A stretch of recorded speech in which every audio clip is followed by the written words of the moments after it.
Hello बच्चों, आज हम लोग सेकेंड पार्ट फिजिक्स का स्टार्ट करते हैं। पहला पार्ट आपका ख़त्म हो गया।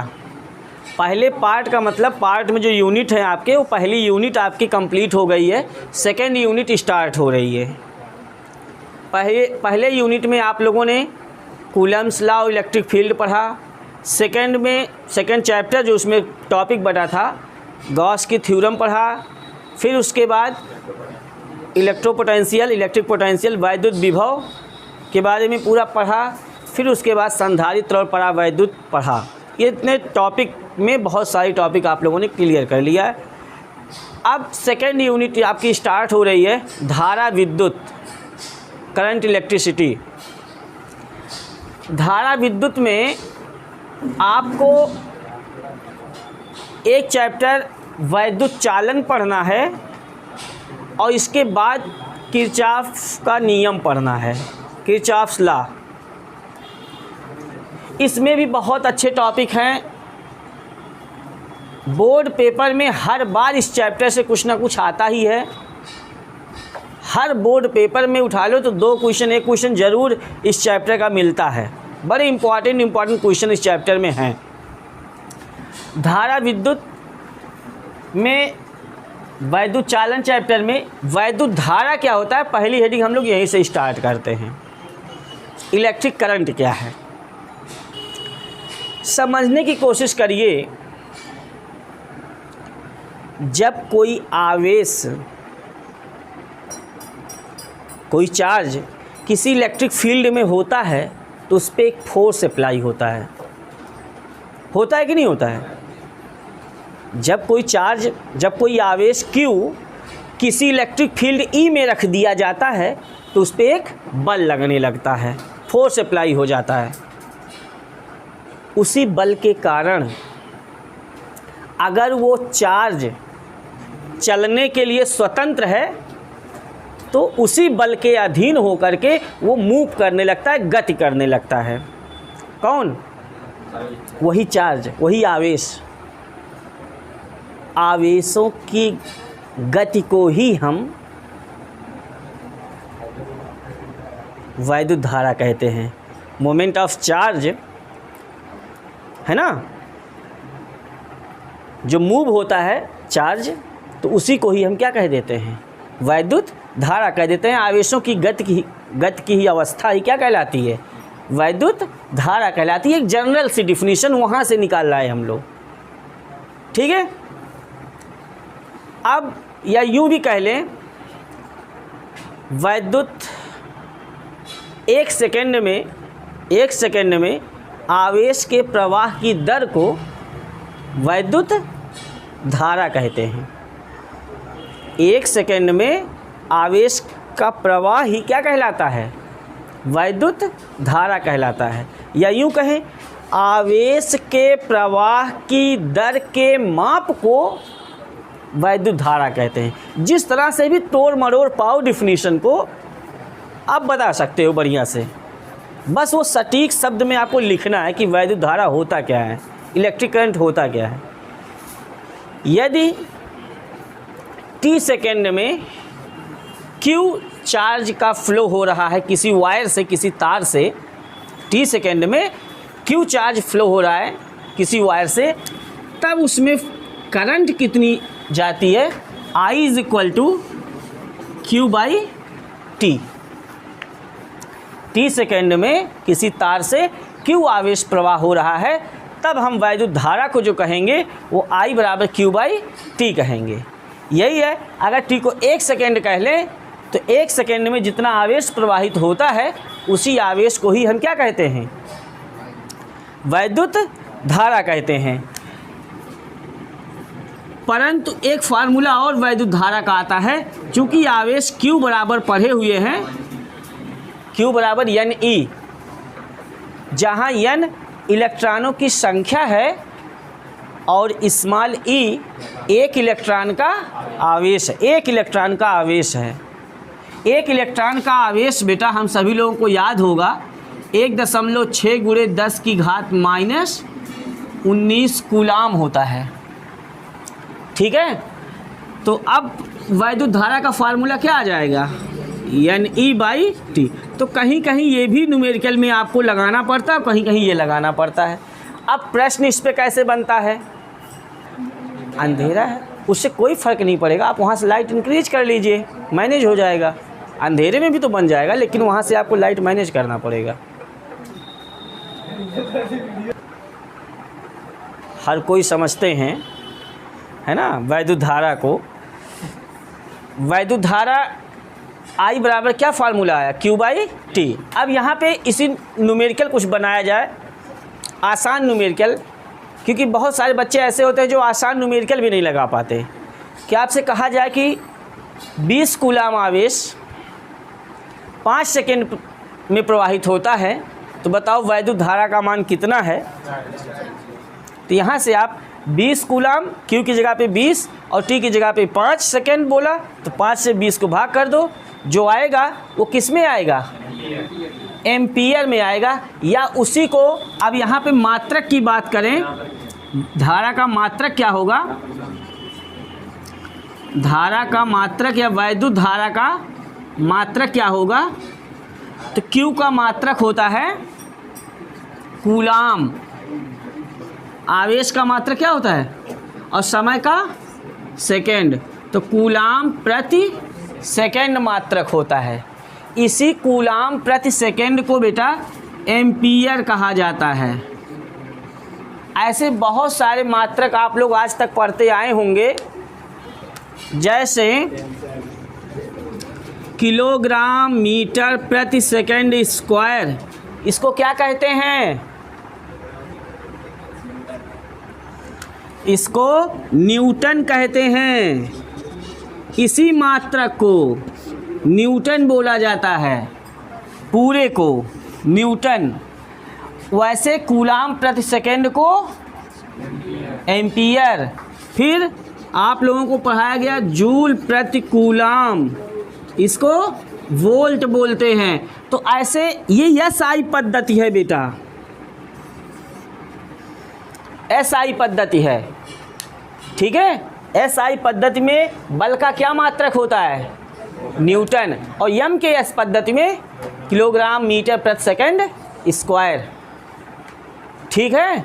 और इसको जूल को फिर आप किलोग्राम मीटर प्रति सेकंड में भी बदल सकते हो, वहाँ से बता सकते हो क्या है, ठीक है। तो कुल मिला के वैद्युत धारा का मात्रक क्या निकला, एम्पियर। जो आपको याद रखना है, एम्पियर को A से शो करते हैं, ठीक है। अब यहाँ से निकाला जाए तो 1 एम्पियर या 1 एम्पियर इज इक्वल टू क्या, 1 कूलाम अपान 1 सेकेंड। अब यहाँ से 1 एम्पियर की परिभाषा भी आप बता सकते हो, वो परिभाषा बता सकते हो जो बहुत ही आसान है। और एक परिभाषा और आप लोग याद किए होंगे एम्पियर की, जो थोड़ी सी कठिन है, वो आप लोग चुंबकीय क्षेत्र में अध्ययन करोगे। उस परिभाषा को पूरा निगमन करेंगे और उसके बाद वो फार्मूला निकालेंगे वहाँ कि 2 एक समान लंबे व ऋजुरेखीय धारावाही चालक तारों में 1 एम्पियर वह वैद्युत धारा है जो एक समान 2 लंबे एक समान धारावाही चालक तार में प्रवाहित होने पर उन तारों के बीच में 2 × 10⁷ न्यूटन का बल उत्पन्न करती है। तो ये डिफिनीशन वहाँ आपको पढ़ाया जाएगा चुंबकीय क्षेत्र में। लेकिन फिलहाल यहाँ पे 1 एम्पियर की क्या डिफिनीशन है, कितनी आसान है, देखो। यदि किसी चालक तार में 1 सेकेंड में 1 कूलाम आवेश प्रवाहित होता है तो उस तार में प्रवाहित होने वाली धारा 1 एम्पियर होती है। 1 एम्पियर किसे कहते हैं, यदि किसी चालक तार में, ऐसे आपको डिफिनीशन बनाना चाहिए खुद से, यदि किसी चालक तार में, तो आसान हो जाएगी डिफिनीशन कहने में। यदि किसी चालक तार में 1 सेकेंड में 1 कूलाम आवेश प्रवाहित होता है तो उस चालक तार में बहने वाली धारा 1 एम्पियर होती है, ठीक है। यहाँ तक तो बातें समझ में आ जाती हैं। अब आपसे ये पूछा जाए एक कूलाम आवेश में, या यूँ समझ लो 1 एम्पीयर वैद्युत धारा दिया जाए, Q बराबर IT। एक क्वेश्चन यहाँ से निकलता है,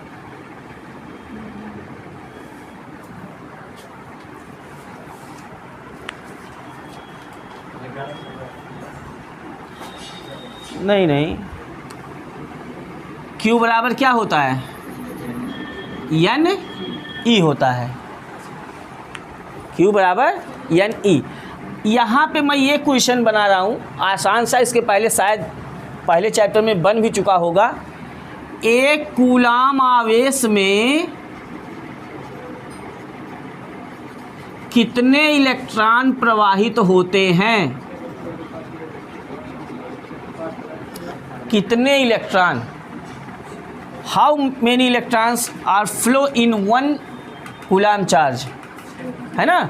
तो अब यहाँ पे देखो कैसे, इसको मैं यहाँ लगा के आपको बता रहा हूँ कैसे।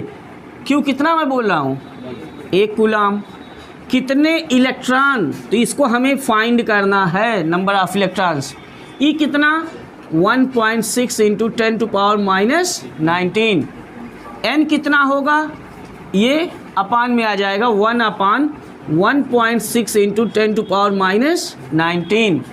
अब इसको आप सॉल्व करो, कैसे सॉल्व करोगे, ये -19 है, इसको ऊपर ले चलो, ये +19 हो जाएगा, 1.6, यहाँ से पॉइंट हटाओ, यहाँ 0, 10/16 इंटू 10⁻19।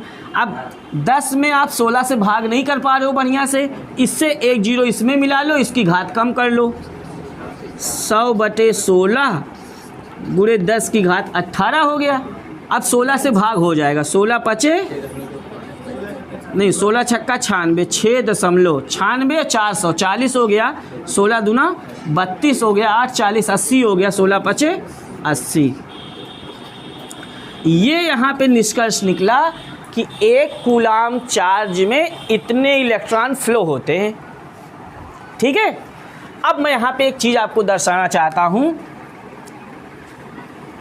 कि 1 एम्पीयर बराबर क्या होता है, 1 कूलाम अपन 1 सेकेंड।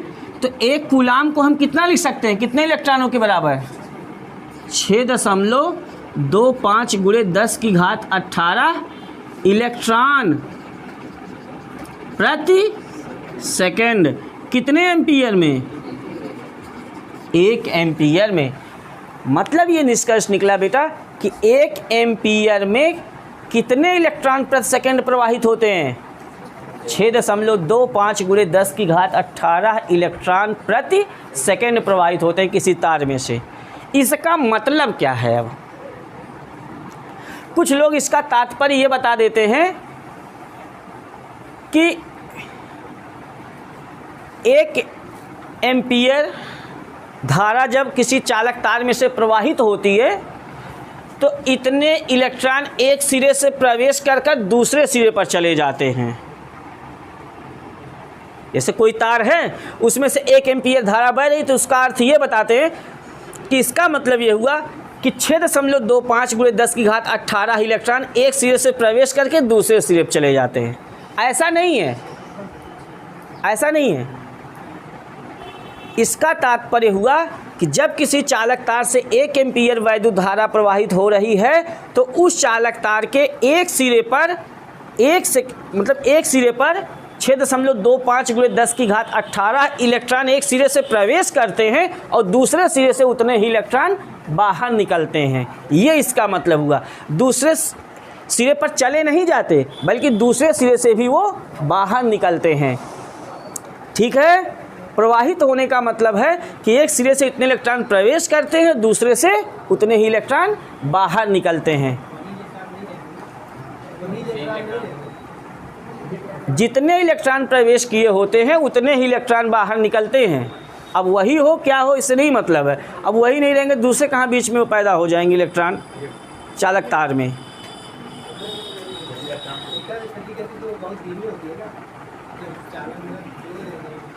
नहीं, वो बात सही है, वो देखिए वो सेंस की बात अलग है। मैं ये कहना चाह रहा हूँ कि जब किसी चालक तार से 1 एम्पीयर की वैद्युत धारा बह रही होती है तो इसका तात्पर्य क्या है? इसका तात्पर्य ये है कि उस चालक तार में एक सिरे पर इतने इलेक्ट्रॉन प्रवेश करते हैं और दूसरे सिरे से उतने ही इलेक्ट्रॉन बाहर निकल जाते हैं। इसका मतलब हुआ कि जब किसी चालक तार से 1 एम्पीयर वैद्युत धारा बहती है, ये उसका अर्थ हुआ। 1 एम्पीयर वैद्युत धारा के बहने का ये अर्थ हुआ किसी चालक तार में से। आपसे कोई पूछ बैठे कि किसी चालक तार में से 1 एम्पीयर धारा बह रही तो इसका क्या मतलब है? तो इसका मतलब है कि उस चालक तार के एक सिरे पर इतने इलेक्ट्रॉन प्रवेश करते हैं और दूसरे सिरे से इतने इलेक्ट्रॉन निकलते हैं। ये नहीं कहना कि एक सिरे से प्रवेश करते हैं और दूसरे सिरे तक ही जाते हैं, ऐसा नहीं, दूसरे से निकल जाते हैं, ऐसा बोलना है। ठीक है, तो मुझे लगता है वैद्युत धारा आप समझ गए। वैद्युत धारा किसे कहते हैं?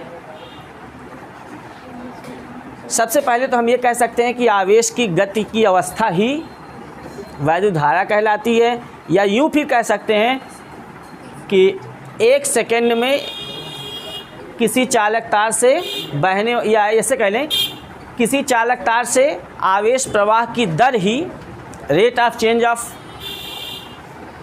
Charge, flowing charge is called current, electric current, है ना। आवेश प्रवाह की दर को ही क्या कहते हैं? वैद्युत धारा कहते हैं, या यूँ कह लें 1 सेकेंड में किसी चालक से बहने वाले आवेश को ही क्या कहते हैं? वैद्युत धारा कहते हैं। ऐसे कई डिफिनीशंस बना सकते हैं इस पर। ठीक है, तो वैद्युत धारा की परिभाषा आप समझ गए। 1 सेकेंड में कितने इलेक्ट्रॉन एक सिरे से प्रवेश करते हैं, दूसरे से निकलते हैं, समझ गए। 1 कूलाम आवेश में कितने इलेक्ट्रॉन होते हैं, समझ गए। यहाँ पे न्यूमेरिकल और एक तरह से बना सकते हैं कि किसी चालक तार में इतने इलेक्ट्रॉन हैं, इतने इलेक्ट्रॉन इतने सेकेंड तक प्रवाहित होते हैं, ऐसे न्यूमेरिकल दिया जाए, आवेश ना दिया जाए। सीधे कहा जाए किसी चालक तार से 5 इलेक्ट्रॉन एक सिरे से दूसरे सिरे, मतलब एक सिरे पर प्रवेश करते हैं, दूसरे से निकल जाते हैं, कितने सेकेंड में? 5 सेकेंड में मान लो। तो बताओ उस चालक तार से कितनी धारा बह रही है? तो 5 इलेक्ट्रॉन मैंने कहा, तो 5 गुणे 1.6 गुणे 10⁻⁻19 बटे 5 सेकेंड, 5 कट जाएगा, 1.6 गुणे 10⁻⁻19 एम्पियर की धारा बह रही है। ठीक है, अगर इलेक्ट्रॉनों की संख्या दी जाए और समय दिया जाए तो क्या धारा नहीं निकल सकता? निकल सकता है। आवेश दिया जाए, समय दिया जाए, धारा नहीं निकल सकता। और अगर केवल इलेक्ट्रॉनों की संख्या दे दिया जाए कि इस चालक पर इतने इलेक्ट्रॉन हैं, बताओ उस पर कितने आवेश हैं, कितना आवेश है, Q बराबर यानी लगा देंगे, पता चल जाएगा इलेक्ट्रॉनों की संख्या दिए होने पर कितना चार्ज है। ठीक है, तो मुझे लगता है वैद्युत धारा आपका कंफर्म हो गया। अब हम लोग सीखेंगे अगले टॉपिक में कि वैद्युत धारा सदिश राशि है कि अदिश राशि है। कौन सी राशि है?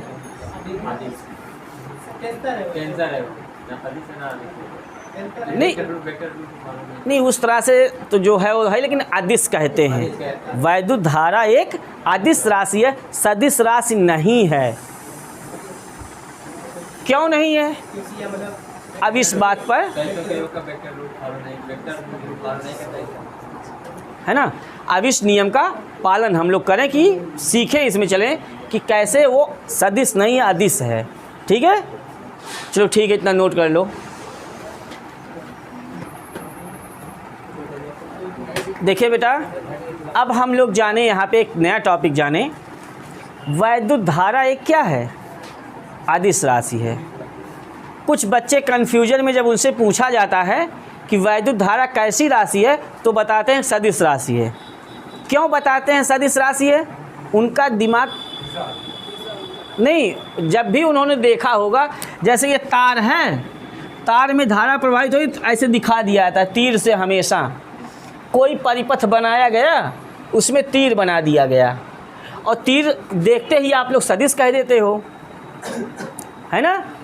तीर देखते ही, एरो देखते ही आप बोल देते हो कि ये सदिश है, वेक्टर है, जबकि ये वेक्टर नहीं है। ठीक है, तीर का चिन्ह देख के नहीं समझना चाहिए कि ये सदिश राशि है। कौन? वैद्युत धारा। क्योंकि ये तीर का चिन्ह केवल ये प्रदर्शित करता है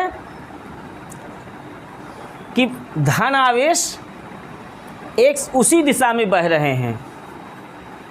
मैंने जो बोला उसको सुन लीजिएगा, इलेक्ट्रॉन नहीं कहा है, मैंने धनावेश कहा है।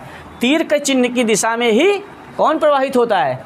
धनावेश की प्रवाह की दिशा बताते हैं तीर का चिन्ह, ठीक है, धनावेश का प्रवाह बताता है, ठीक, या धनायनों का प्रवाह बताता है कौन? तीर का चिन्ह। ये मत सोचिएगा तीर का चिन्ह जो है सदिश राशि को दर्शाता है कि वैद्युत धारा एक सदिश राशि है। और मैं एग्जाम्पल बताऊं, और मैं आपको एग्जाम्पल बताऊं, जैसे कोई तार ले लो, तार, हाँ, तार में धारा आप जब प्रवाहित करते हो तो तार को चाहे जितना घुमा दो, मोड़ दो, यहाँ तक कि तार में ऐंठन गांठ लगा दो, कई गांठ लगा दो, तो भी धारा का प्रवाह पर कोई फर्क नहीं पड़ता। जिस दिशा में धारा धनावेश बह रहा उसी दिशा में धारा बहती रहती है। तार को मोड़ने पर उसकी दिशा बदलती नहीं है कि बदल जाती है? बताइए, कभी ऐसा हुआ है?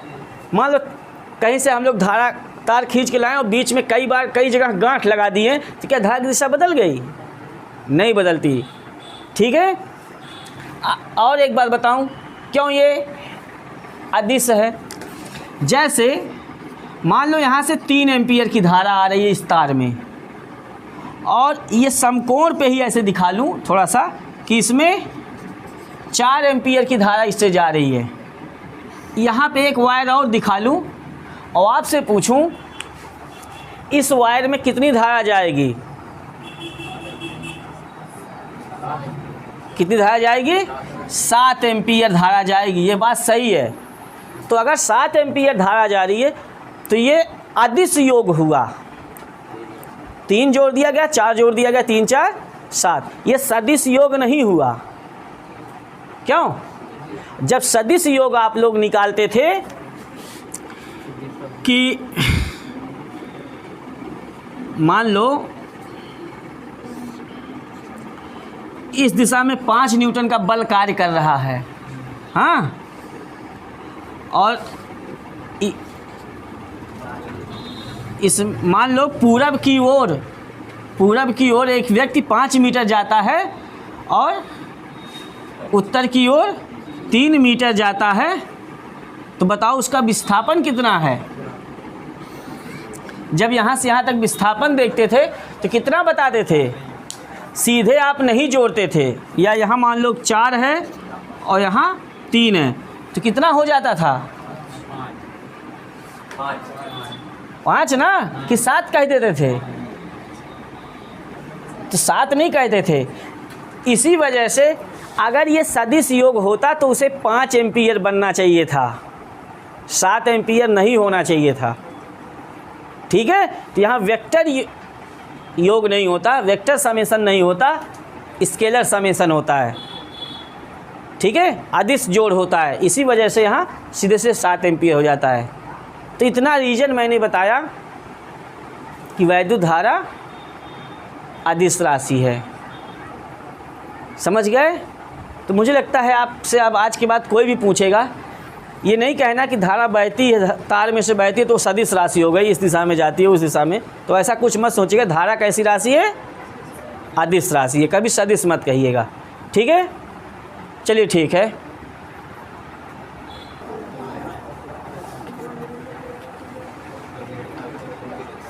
चलो देखिए बेटा, नेक्स्ट हेडिंग हम लोग पढ़ेंगे वैद्युत चालन का मुक्त इलेक्ट्रॉन मॉडल क्या है। आप लोग समझिए मुक्त इलेक्ट्रॉन मॉडल को।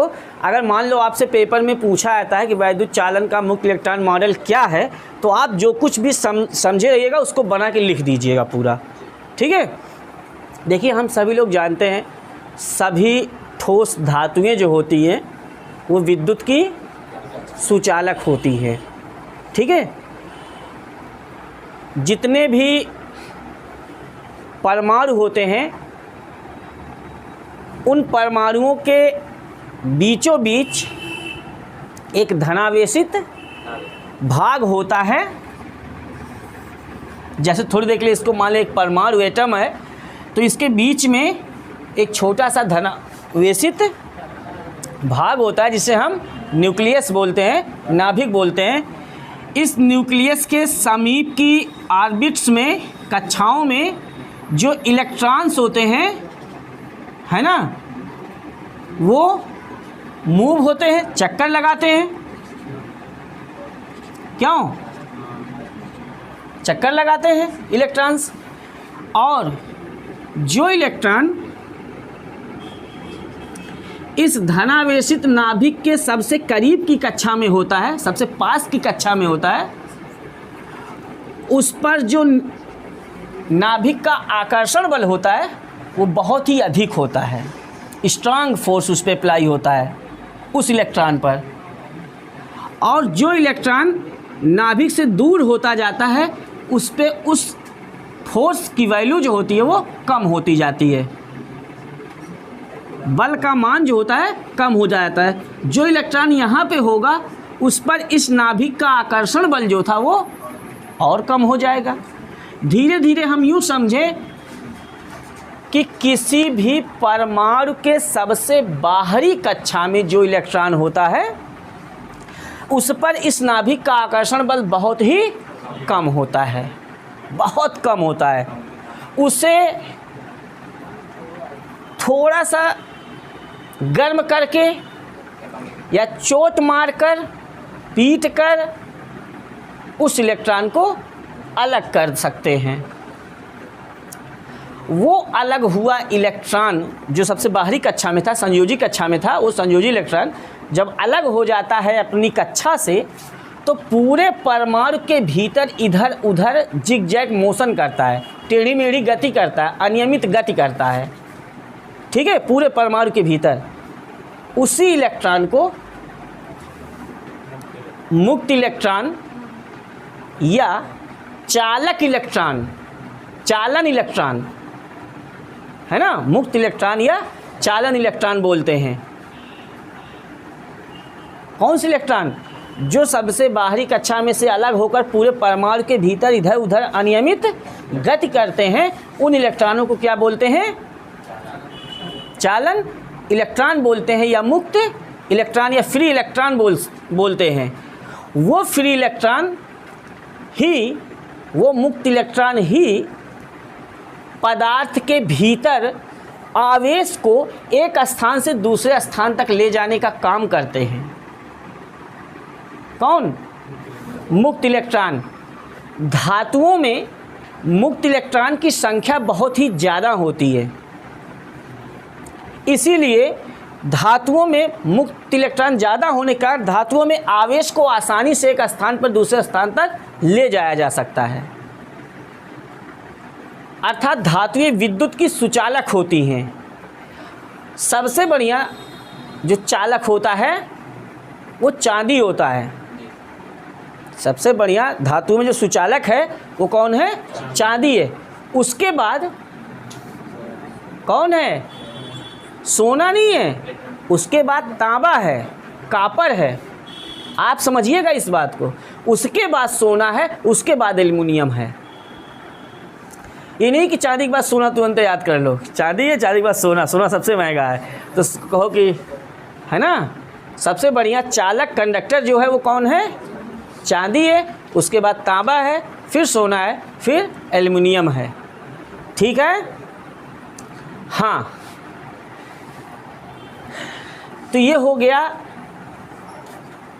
ठोस धातुओं में विद्युत धारा का प्रवाह कैसे हुआ। मुक्त इलेक्ट्रॉन मॉडल उसका क्या था? ये आप एक बात समझ लीजिए कि धातुओं के अलावा, ठोस धातुओं के अलावा द्रवों और गैसों में भी वैद्युत धारा का प्रवाह होता है, लेकिन उसमें महत्वपूर्ण अंतर क्या है? ठोस धातुओं में वैद्युत धारा के प्रवाह में, सॉलिड मेटल में जो करंट फ्लो हो रहा है उसमें, और लिक्विड और गैस में जो करंट फ्लो हो रहा है उसमें डिफरेंस क्या है?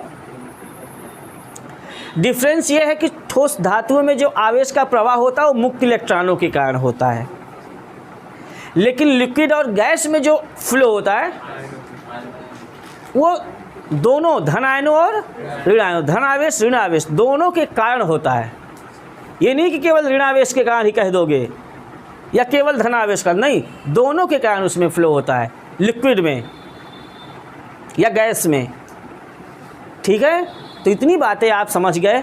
पूरा मुक्त इलेक्ट्रॉन मॉडल इसका क्या है, आप लिखना चाहो तो आप पूरी बात ऐसे बना के लिख डालना कि सभी धातुएं, ठोस धातुएं विद्युत की सुचालक होती हैं और वो उसमें सभी परमाणुओं से मिलकर बनी होती, अनेक परमाणुओं से मिलकर बनी होती हैं। हर परमाणु के भीतर एक धनावेशित भाग होता है। उस धनावेशित भाग के पास की कक्षाओं में इलेक्ट्रॉन होते हैं।